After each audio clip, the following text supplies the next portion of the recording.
Base sa mga nababasa kong komento kanina ay marami pong nagtatanong kung bakit mahirap buksan ang Maya Crypto or ang crypto platform nitong si PayMaya.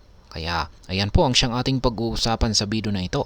Pero bago po tayo magpatuloy ay nais ko lamang po munang bigyang linaw ang aking disclaimer kung saan ang nilalaman po ng video na ito ay hindi po ito isang financial advice. For education and information purposes lamang po ang layunin nito.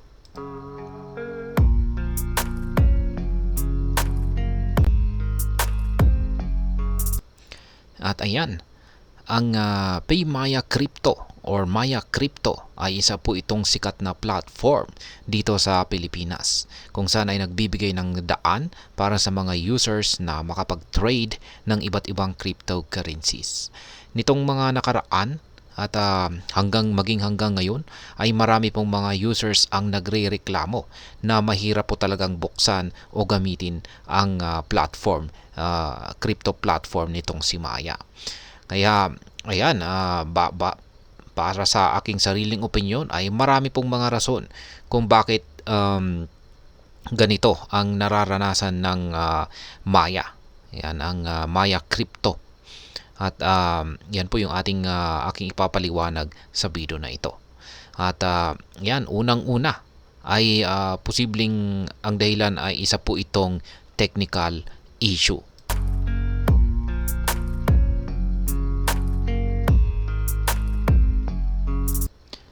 Ayan.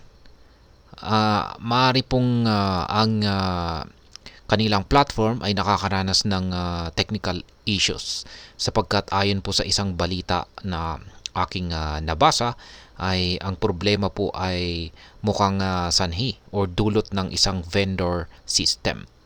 Dahil dito ay temporarily po nilang inilagay sa maintenance mode ang kanilang crypto service para maayos ang issue.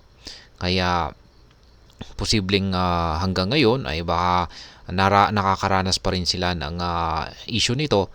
Kaya ayan, hindi may mga time na yung mga users ay hindi po nila ma-access ang kanilang mga crypto services.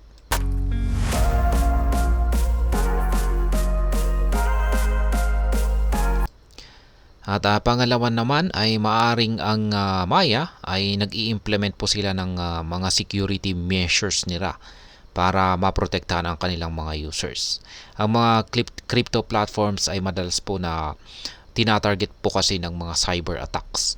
Kaya kailangan po nilang tiyakin na secure ang kanilang system bago po nila ito buksang muli sa publiko.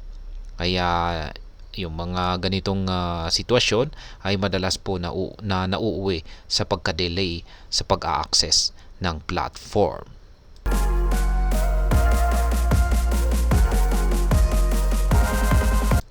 At ang pangatlo naman ay ang kanyang mataas na demand. Yan, kung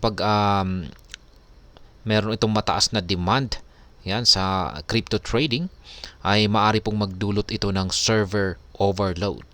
Kapag maraming users ang sabay-sabay na nag-a-access sa platform ay maaring bumabagal o mag-crash ang kanyang system.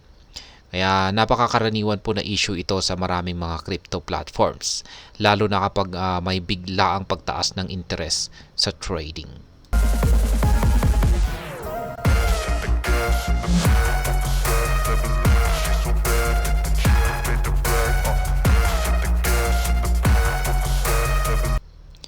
At ayan, ang sunod naman ay posibleng sila ay nagsasagawa ng system upgrades. Ayan. Ang mga upgrades na ito ay mahalaga po kasi para mapabuti ang performance at security ng platform. Ngunit sa mga upgrades na ito ay maaring hindi po accessible ang platform para sa mga users. Kaya alamin po natin, check po natin kung meron ba silang isinasagawang upgrades.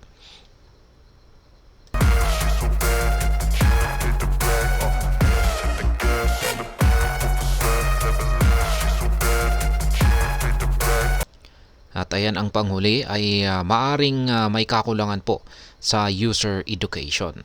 Maraming mga users ang maaring hindi po pamilyar sa paggamit ng crypto platform ni Maya.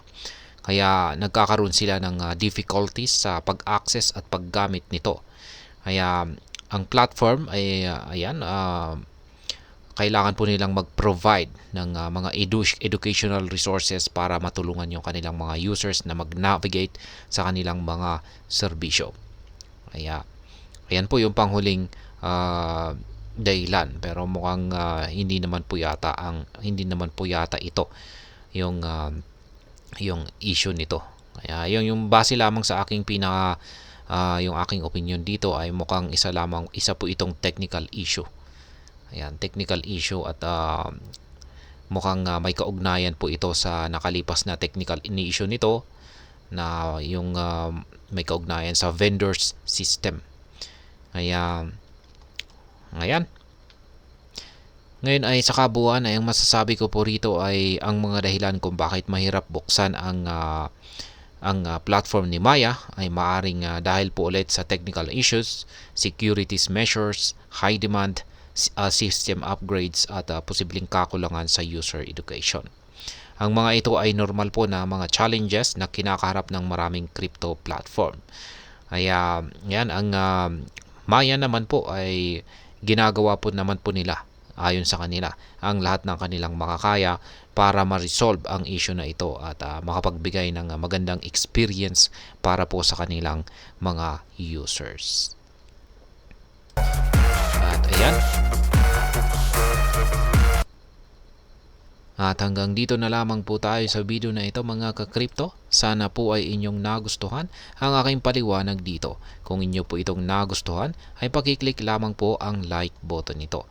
Para naman po sa mga bago lamang dito, kayo po ay aking inaanyayahan para mag-subscribe. Pakiclick na rin po ang